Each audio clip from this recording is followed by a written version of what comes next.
Tiponde musacheuke, musacheuke baba namwe chiro musungwe sei musacheuke, musacheuke baba namwe ndakaona anechauke baba namwe ndakaona uchanyiriri musacheuke, musacheuke baba namwe Chipita musacheuke,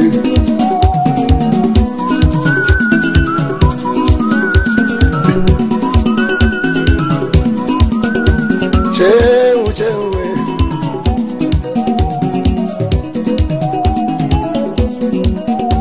cheu cheuwe musacheuke, musacheuke, musacheuke, anecheuke Amatinone anechauke baba namoyanda kaona amatinone anechauke ansumbuzi I want to get no problem no but forget one bonus on Chamisa in Manikale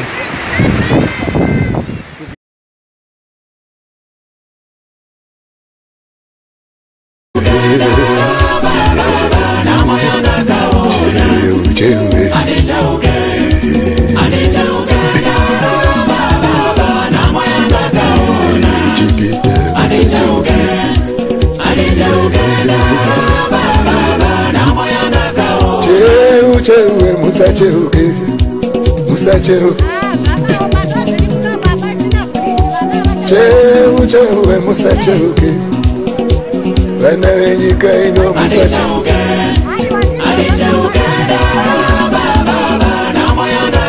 vana mai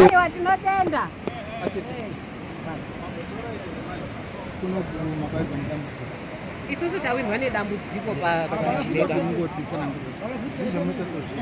isusu tinototarisira kuti dai tagadzirirwa kuti paone kufambika apa uye vana vedu vakwanise kucrosa vachiendawo kupi vachienda kuchikoro izvezvi mashopu chaiwo ari uku saka hatisisina kana kuti chikoro ndokwazii uye chipatara mutambara chiri apo vese vari kukuruka vanenge vasingakwanisi kucrosa panapa vachienda kuchipatara saka yatoda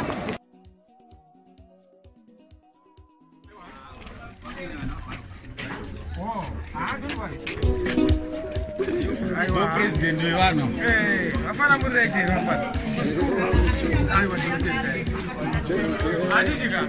Aiwa it's okay. Don't worry. That's fine. Sit down.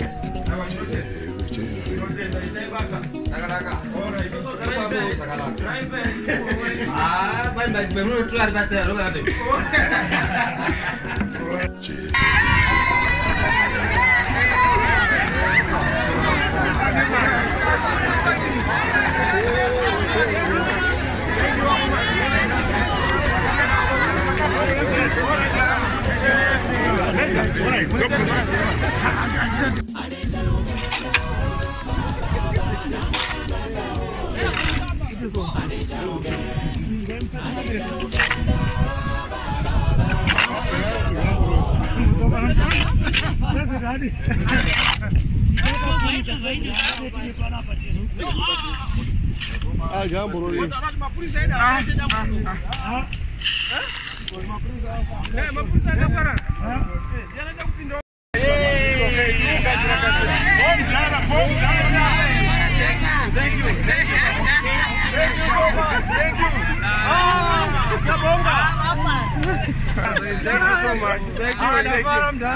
Thank you so much. Thank you.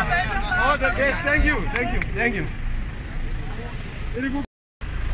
Coordinated response. But you can see that Zimbabweans on their own, united, are able to do a lot of things. Look at the police officers who are doing what is not supposed to be done by the police. We must have the appropriate, departments to deal with these issues. It tells you that this disaster is not prepared for. Our disaster preparedness is something that must be relooked into, and we need to make sure that going forward we prepare as planned, and of course we are able to make it into a scene because of the cycle. Akomana. Vanga chigara kupi? Kwa kopa. Ende anza kukopa kwa kaita dambudziko rapa. Ndiye kwa kusvigere kukopa manje. Aiwa kusati. Akusati. Sati tokwanisa kuenda. Koi akaenda ere manje. Akaenda kundosu. Mudzimai?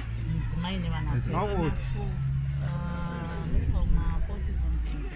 Vana. Iye wati. Mukadzi. Sister Inese. Ashiga da tingo tumo. I'm sorry. My sister, where are you?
Kuno ndandiri kumusoro kwandandichiona kunana Wengezi takuda kuinda kunana Nedziwa kwataona bridge rakaparara zvachose. Amen. Irwizi kunzani kuruyao. Mvumvu. Pamandarume mvumvu. Kwakaparara bridge zvachose zvokuti hapatofambiki. Tauyawo pano. Isusu tiri kungofamba tichiona sevanhu vemuZimbabwe sevatungamiriri vevanhu. Amen. Asi chandaita ndechekuti ndati haungafambi uri umwe chete. Yes. Jinda rinofamba nemamwe machinda. Yeah. Machinda ari pano ndauya ndina vice president Mudzuri. Yes. Vari pano ndonga munongoziva zita. Ndina vice president vakomichi vari pano munoziva zita. Ndina secretary general vemusangano wedu vaDouglas Ngonzora vanobva panyanga apa munongoziva zita. Ndina mai Kore mwana wenyu womunhu akazvarirwa pano munongoziva zita uye munoziva chiso. Yes. Honorable Kore vari kuparliament Karenyi Kore. Tina vachidziva youth chairperson vari pano. Tina Vizwai vari pano. Honorable MP Vamutsekwa vari pano. Spokesperson wedu vari pano. Baba Vamafume nemamwe makurukota anisingagoni kudeuma nemazita vazvidzai vari pano. Tauya chida kuona nokunzwa kuti chakaitika. Tarwadziwa nebasa rakaitika zvechokwadi. Zvechokwadi tinoziva kuti munyika manga mune cyclone yenhamo. Asi iyi yauya iri cyclone pamusoro peimwe. Amen. Amen. Yauya kudai yenhamo handitauri zita munoriziva. Asi iyi yazouya inonzi Aida. Yes. Kureva kuti kuvirikizwa kwenhamo pane imwe. Yes. Asi ndibvumidzei kuti nditende vagari vemuChimanimani nokushinga kwamakaita. Yes. Nokutendai nerudo rwamakanati.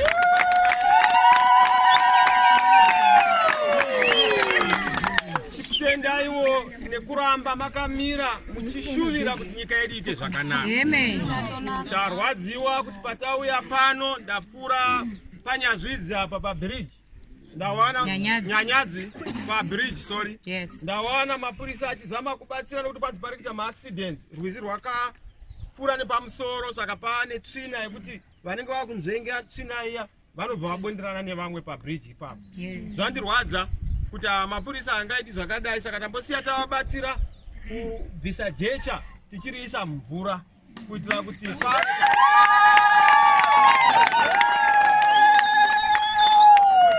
vanonyanyotaura tinodira jecha isati tiri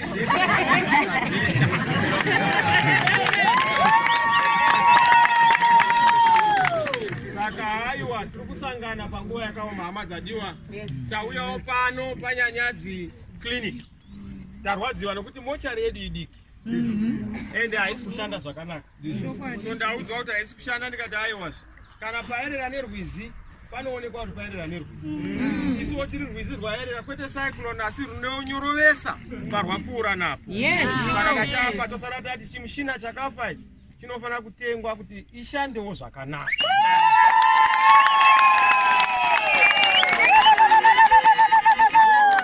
Mochari yedu ishande asi tanzwa kuti mochari yedu inongotakura mitumbi mitatu chete.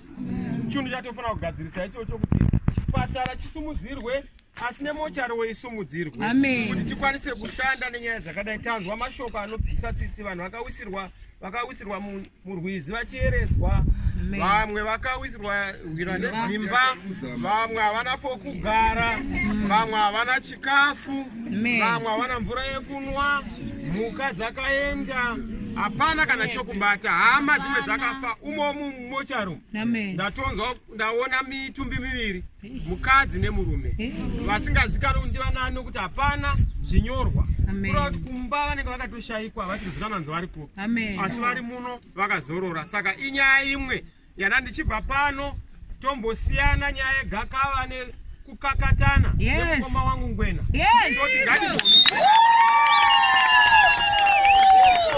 Tonangana nenyaya yekuti muchimani mugadzirwe.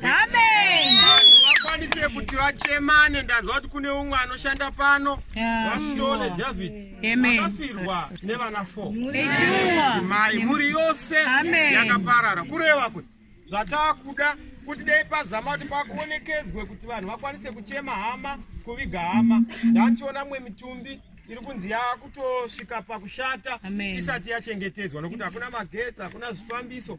Saka pakuda kuti paitwe chimbi. Saka helikopta dzatinadzo dzenyika nezvimwe zvikwanisiro zvenyika kusira kuti sangobuda chete kana pane kusanzwisana kwevana vanyamunhu, ngadzibudewo kana taita nhamo yakata sei nechimbi. Tigadzire kuti upenyu huvandudzwe, vanhu vasaruza upenyu. Saka ishoko randiri kutora kuenda naro, asi isuwo tiri kutarisawo vanenge vakaomerwa vaya tatinovapawo chikafu, tinovapawo magumbeze, tovapawo zvekudya muchidimbu chidoko. Sehurumende ichauya manje tomboti inenge iripo kana isati yakurumidza, isiyo inouyayo inokurumidza.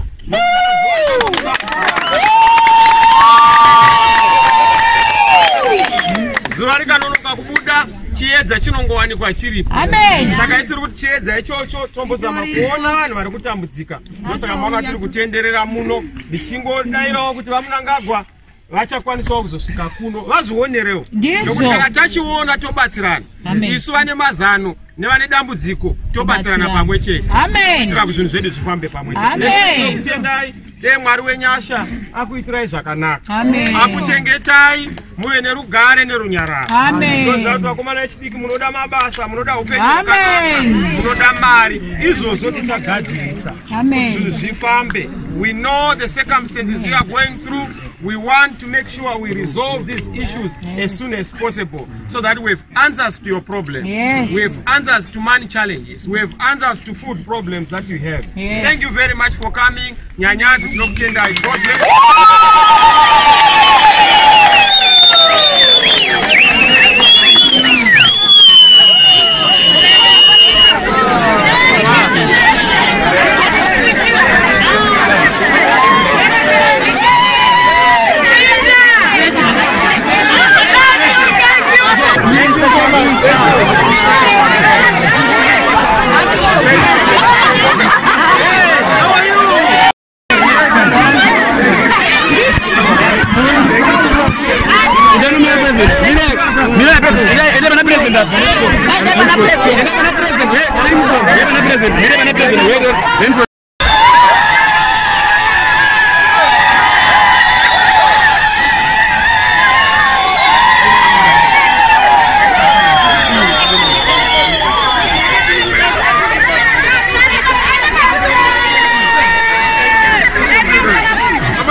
Manzose nekusuka I want to fara mai wi ini munazofara manje but nyaya kushayiwa basa ndo yandirwadza ndarwadziwa nekuchengeta mhuri pasina basa ndetwa Juliet Chigerebwe panyanyadzi. Thank you. President vese vari kusanganisira na late Morgan Tsvangirai.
Abanda bato bonga bajita apana chitsotsi apa.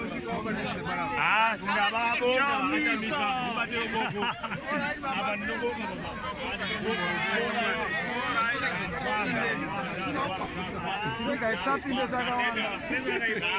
ndazwa hangu. Apa ndatenda apa apana chitsotsi apa. Apa ndabato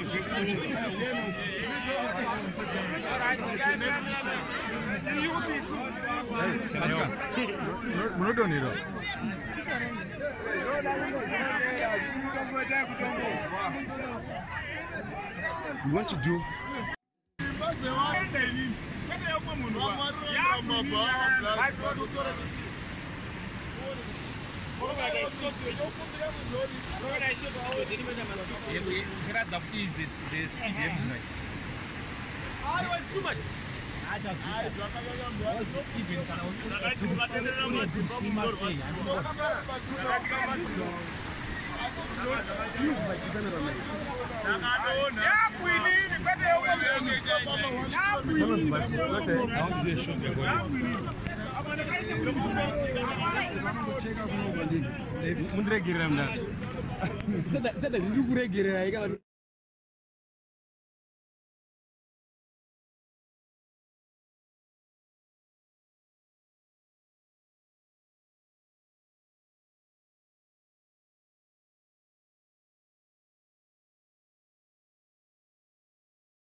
During this tour that you have come to see the victims and the disaster that was caused by the cyclone.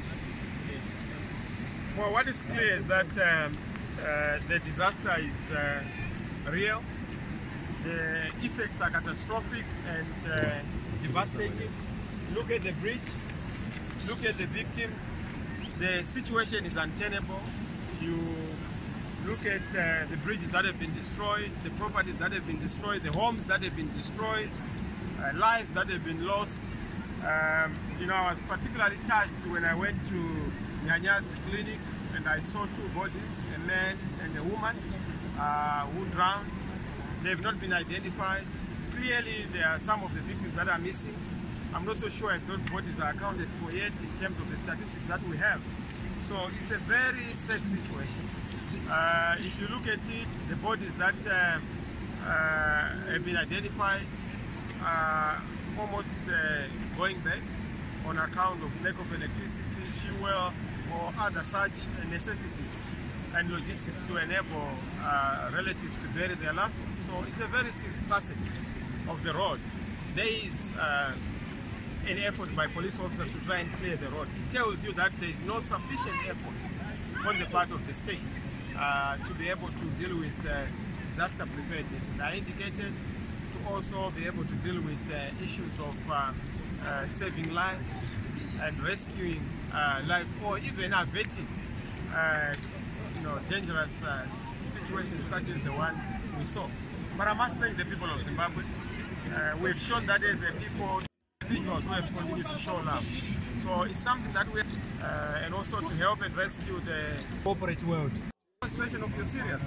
You are supposed to be here, supervising, being on the ground, seeing how the situation was being sorted. Of course, he can't be on the ground to do the handwork, but he was supposed to be here to provide leadership, motivation, inspiration, comfort, and direction to the ordinary people. Well, Mr. President, on the issue of preparedness, this cyclone has affected so many places, areas across Zimbabwe, and the country was caught unprepared. What is supposed to be done in case of other emergencies or similar cases ahead of? Well, the country was not caught unaware because we are aware. It was caught unprepared, ill-prepared, ill-equipped. Why? Because we are not good at planning, we are not good at thinking things that save lives. We are good at thinking about things that secure and saves power. But life is more than just political power. Power is out of the preservation of lives of these people whom we have been seeing at the receiving end. So yes, going forward, we need to review our disaster preparedness systems. We need to look at our disaster early warning systems. We also need to look at our civic protection unit to revamp it and also equip it appropriately. But more importantly, deploy all the state institutions and capacity to such situations ahead of time, not to act after the fact. Or to, these are some of the things we must anticipate. But also, one thing I have observed is the poor workmanship on most of our bridges and our roads.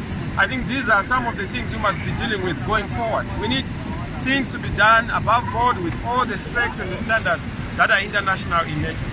So, thank you. So after this tour, food, mobilizing logistics, blankets for the survivors, but also to make sure that we help to bury those who have lost their loved ones. Beyond this, we are also going to continue to coordinate all other efforts to make sure we put our hands on the deck. We are only but a political party, yes, a leading political party with the majority of the people supporting us, but we need state resources to also kick in to have a collective approach to it.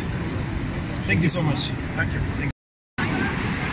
This is what is left of the Tanganda River. Behind me you can see that the whole bridge has been completely raised down. For the residents and the community members up here in Chile, they've got no more bridge to talk about. It took us many years to come up with such a structure. And the biggest question that we are all asking right now is, if it took us years to build such a bridge, how long is it going to be taking us as a nation and more importantly as a government to come back together and then reconstruct such a bridge to be able to connect the people from Tanganda right here to have yet another bridge that's going to connect them across this river. www.technic.tv, reporting live from Chipinge. My name is Tony. So there is a real and a genuine cause for all Zimbabweans across all political divide to come together as one, come together as a voice, and let's all try the best that we can to donate and contribute towards these people who've just seen the roads and their network completely being ravaged down. This is a serious humanitarian crisis which demands and needs each and every Zimbabwean to come together and think of another brother or another sister. We are our own brothers and sisters. Let's come together as Zimbabweans to see how best we can alleviate this problem, and let's come out of this together. www.technic.tv. See you soon. So this is what has just remained of one of the rivers here in Chimanimani, Tanganda Road, to be much more precise, where community members from this community are no longer able to actually come across to the next side of the road. There is no more bridge to talk about. It has all been raised down. This is what we're actually seeing as the remains. And our biggest question and our worry is how long is it going to be taking the community and the government and the authorities to then rebuild such a community again. Your thoughts on this? I think people are working on it, but hopefully we want them to do it soon enough, which is our prayer. People have lost their lives, they've lost their loved ones, they've lost houses, they don't have anywhere to stay. It's terrible. So we're asking people for their help, hoping that they can come through as well and help us with this tragic moment we're facing here. And all kind of donations, please, they are worth it, they are worthwhile. You do not have an idea of what's really going on through here up until you actually have to come and see it on your own. We have seen hundreds of people have been displaced, some are now homeless, and we've also seen some bodies lying in some mortuaries, and some of them are still stuck up there in the rivers. It's a really sad situation. It's purely humanitarian crisis that actually needs the government and also Zimbabweans at large to come together collectively to try and solve this situation. Yes, that's really right. We're looking forward to everyone's help. Just imagine if it was your loved one, your family member being involved in such a disaster. You don't even know where they are. They've traveled, they're stuck. It's terrible. Please just have a heart. It doesn't matter how old you are, just to contribute the little that you have to help those that are in need right now. It begins with you, it begins with me. We are live from Chipinge. The situation is not looking good. This is Tanganda River, and we are hopefully hoping that many Zimbabweans are going to come out forward to do something. Reporting live from Chipinge, my name is Tonio. My name is Chantal. This is www.techmake.tv. We'll join you soon.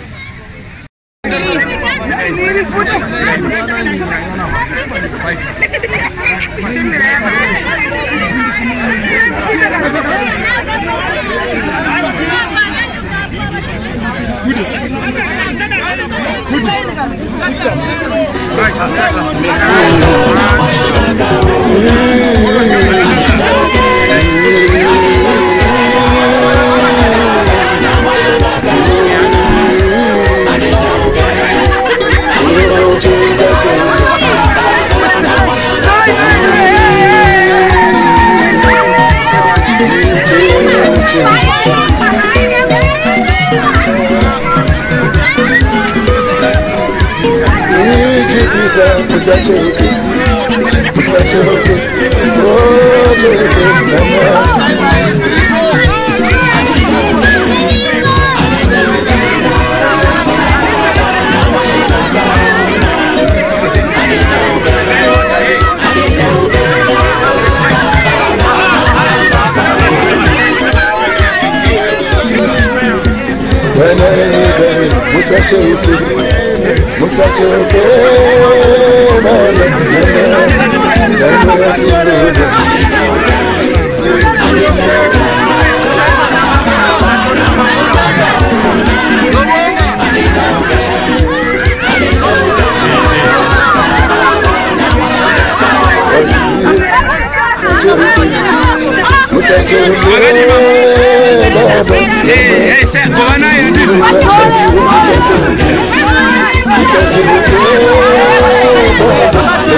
That's very good. Yeah. This big paruka. Oh. Panima. Okay.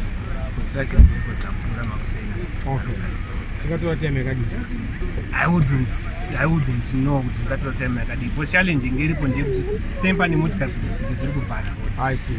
This smaller cars step pile up.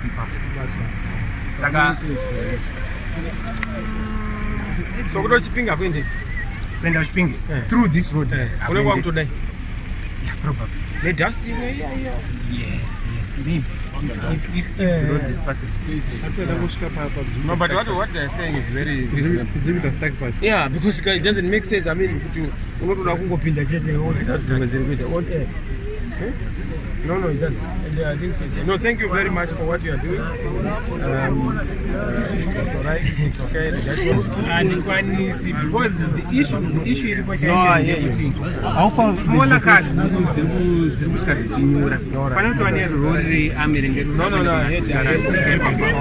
Saka construction vehicles how far is it from here? There's a bridge. I wouldn't know how to, but that's all there's a bridge. And that's not what we can put. How far is that place you look at? From here.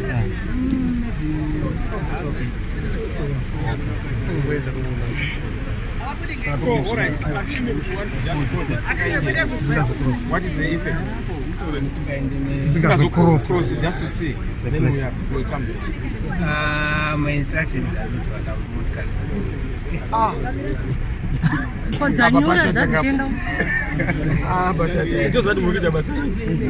What's the issue? You point there, Kunema construction views are good with a 10 around. I see. Saka motor is big, is going to designate a pile up on the road.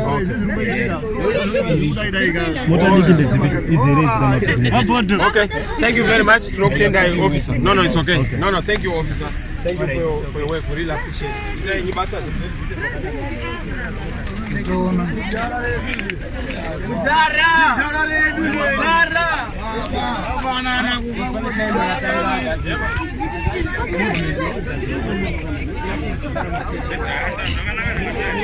Okay, so this is what's going on here. The police have actually set a barricade. It's a no-go area. They are saying the place is not safe for any traffic, for any cars or vehicles to be crossing over. So hence we are going to be doing a U-turn from here. We will not be able to proceed to try and evaluate or assess the condition far beyond that road. This is another road from Tanganda going the other side. As you can see, there's a complete barricade where the police officers here are manning a roadblock saying that cars cannot completely cross over. So yes, we are taking a U-turn from here. This is what's going on.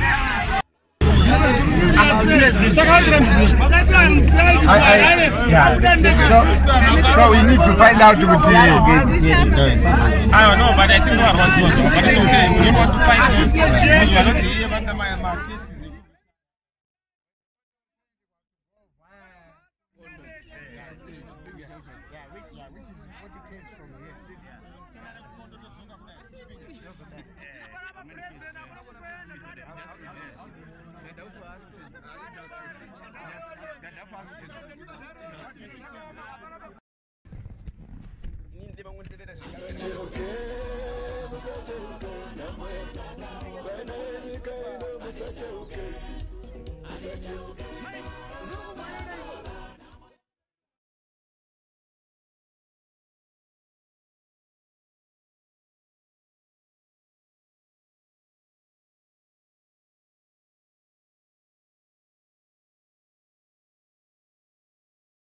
Yeah. chewe musani yari ngoma ngoma na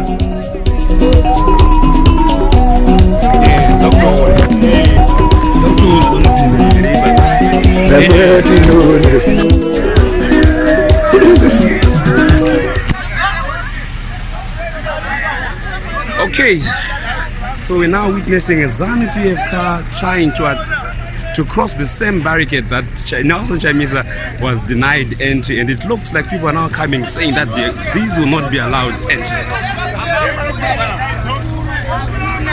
Hapana moja inokura bana. Hapana tena bokora. Bokora bokora.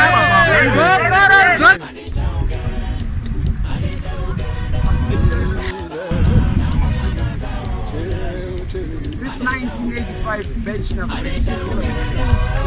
Save River is flowing to maximum capacity. We have seen other rivers as well that are leading towards this river, all fully loaded to capacity. This has been one of the reasons why most of these bridges have managed to collapse down and destroying properties around the neighborhoods. This has never happened. According to information coming out from members of the community, this last happened in 1985. So many much more years happening. But today we are witnessing this river fully flowing full to capacity. We are live from Bechna Beach, www.technic.tv.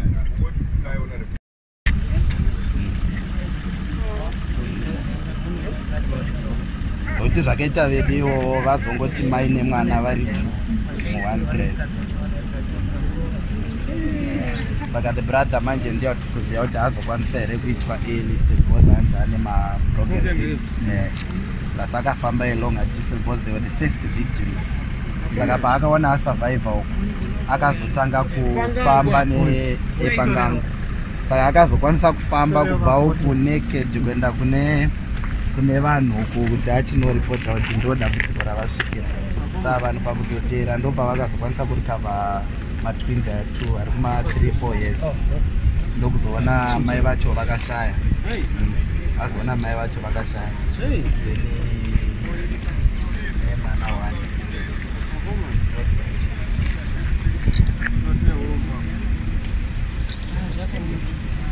It's very safe. Yeah, very safe. It's a safe situation. Saka tatiregera timboedza kuenda kotinoona paground zvakamira sei.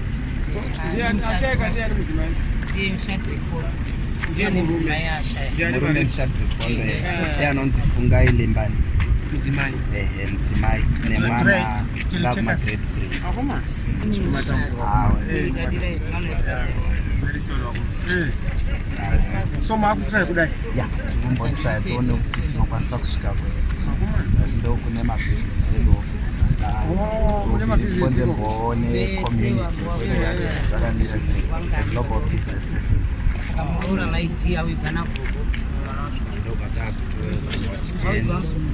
Kana zvakanetsa tokunorara pasikaiosvika tinonzwa kuti sei waitwa matutu even wanga asina wekupewa naye ingotokaenongopewa wari vanga vachizikanwa mazita avo vanhu vese vanga vakunzi vanga vachigwa isusu pumba uyo murora awigwa pumba saka I don't know kuti chicha vaita kuti vaite mamasi vavigirwa kupi kungango ndiani anga chaviga tutu hatisi kuziya kuti uautorized kuti wavigwa vari tutu saka murora zvangoitawo like kuti wavigwawo nemwana wake but we don't know wanga wasinawo ukama wake kuti vaitongoigwa stranger to a stranger. Vavigwa vangani? Vese in total wangani? Hatisati taziva kuti in total number wangani, but we know there was more than 100 kupi kwacho chaiko ndekupi ikoku kungangu tichingobva pachata takupinda first location yenga musati tapinda muchimani town uchibata vhero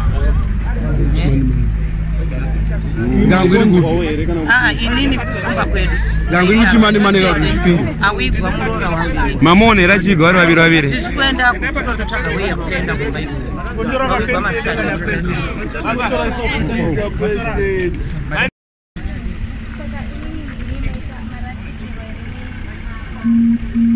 inini zvekutanga ndakarasikirwa neimba yangu inini yandakavakawa kuchimanimani mungangu chaimomo imba hanzi yaenda kutorwa pamafoni hanzi yakatotorwa zvese zvakatoenda. Kakakura sika mwanaga mama? 3 years old. Shame. 3 years old. Tuma twins, kampona nikamusikana, tuma 3 years. Vese vakasurvive, kakazongonhungwa watisati tanzwisa kuti kakanhungwa papi pafamily yese. Then mune vamwe wepanext hanzi unenge vainzi nemumwe musikana waigara naye ari Tanzania kakazokwanisa kungoendawo akabatira ndokuti vazovasirawo iye ari kuti. But imba yese yakaenda hapana kana chikwasana. Kune vamwe vanhu vazobatsirane vangupedza chikafu vanhu vari kugara vasina dzimba. Isusu pataingofona siku satirigwara takangozwa kuti vakuwara vatakurwa vaiswa paRoman Catholic. Iye akanga adziwa ari pane vakanga vari pacancel bar ndopakaiswa ipapapo. Pataitaura naye pafoni aingoti hapana rubatsiro rwatati tawana tatangowana mapainkillers chete. Nemani vanga vane mapainkillers mudzimba ndovanga vakutobatsira. Nhasi ndobva tazosince from Friday patazonzwa kuti vatakurwa vaiswa pachimamani clinic ipapapo.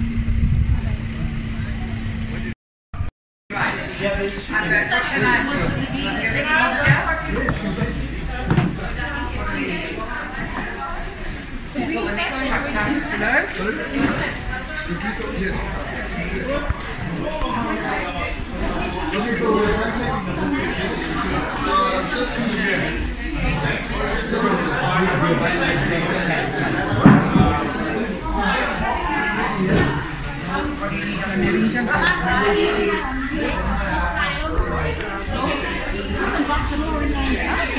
Okay, so these are part of the donations that are being gathered right here towards the cyclone Idai.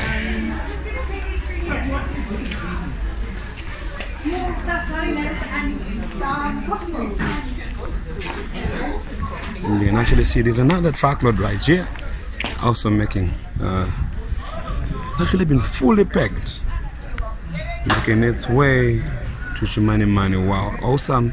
Perfect response. Thank you so much, Zimbabweans, and everybody who's contributing towards this. This is very much awesome and fully appreciated. www.techmac.tv. We out.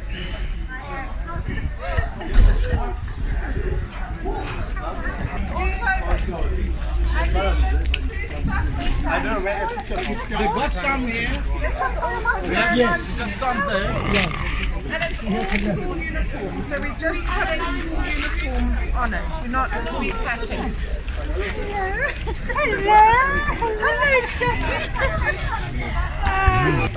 Toiletries, some cash. Let's give cash donations. I don't know what we can do with that. You can give it to me or Natalie. Okay, Natalie. Who's Natalie? Okay. Somewhere. Yes. The one who was just talking. Yes, Okay. exactly. Yeah. Or just I think they really feel pity about what happened in Manikaran. Dear students from Rwanda High School, both students, staff, both teaching and non-teaching, and also the school itself. Actually, they came up with food donations, cash donations, clothing. The bulk of these clothing. Yes, I see there are lots of bells there. Some students were actually donating some of their uniforms that they're actually wearing. Some of the students actually got some of their tech from their homes, and they did donate to people who are in Manikaran. Amazing. Yes, thank you so much. I understand you are the headmaster of the school. Yes, my name is Jenny. Abisham Jenny, that's my name. Thank you so much, headmaster, for the good gesture. Let me just go quickly to one of the students as well. Head girl. Head girl. Yes. Thank you for leading such a gesture. We are flattered. We are more than flattered to lend out your helping hand to those in need. Because it's what can I say? It was a tragedy. And then, as a school, we felt that we should also try to help in the smallest ways that we can to help them. Those that lost a lot, they lost lives, they lost family, they lost their property, and we thought that maybe by giving little by little, we could actually change a life. Thank you for the gesture. Do you have any comment towards the gesture as well that you've just done? Yeah, I would like to call upon each and everyone, every Zimbabwean who's listening to me right now. Please give, whether small or big, just give. You never know how you're going to touch somebody else's life. Give life, give love. Thank you. From you guys? Yeah, I would like to say to our peers, guys, we are in this together. Let us help each other to have a good life. We are very sorry for the cyclone. Guys, we know we have, like these disasters, they are not quite well familiar with Zimbabwe, but it's for the first time. And I also understand that some of you guys were also donating part of your old uniforms and stuff. Yeah, what drives you towards such a gesture? It's just this love of We have sent so far 4 30-ton trucks up. Whoa! Wow. And 1 yesterday, and then today we're estimating another 3. Wow. And then the Islamic community have another 3 30-ton trucks. Wow. Ready meal clothing, food, blankets, mattresses, bedding, gas, petrol, diesel, buckets, everything that's needed. And it's all from the different communities. It is from churches, Christian community, the business community, the Islamic community, and individuals. Everybody across the board, school children, many schools got involved and they've donated huge amounts of stuff. So we are so grateful to the community at large. Wow, so people want to know how do they donate here, and more importantly, who are you? Because I understand that we've seen a tremendous response here as far as the cyclone is concerned. Who are you exactly, and who is behind this? It's not really a set organization. So Miracle Missions is coordinating it with Harari Helps, with the Islamic community and several other members. But really it's the community coming together, and because we can coordinate and we step out when there's a disaster, we know that we can do it and people trust us, people will come and definitely people trust you. That's the question. So who exactly are you and how did you get this message out there? My name is Jackie Anderson. I'm a trustee of Miracle Missions. We saw what happened and we put everything to action. We use social media, we use the church's platforms, we connected with the people on the ground in Matari and we rolled it out. That's how it happened. Oh, thank you so much for the tremendous response, and we fully appreciate what you guys are doing, and please keep it up. Pleasure. Great.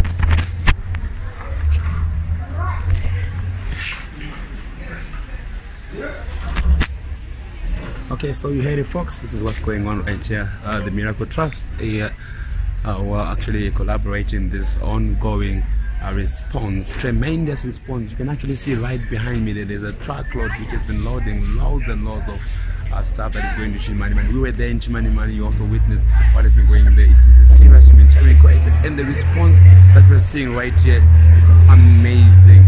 All done to every single Zimbabwean who has responded to this cause. We salute you guys. You are true Zimbabweans. You are patriots. Let's do this. We are our own brothers keepers. Let's keep on doing this, and let's make sure that we keep Zimbabweans together, and we're never going to neglect anybody. Nobody should die out of fun. Thank you so much for each and every single person who's come forward to do this. You guys, you are amazing. Thank you. White creamy color bits on the other side of the lorry.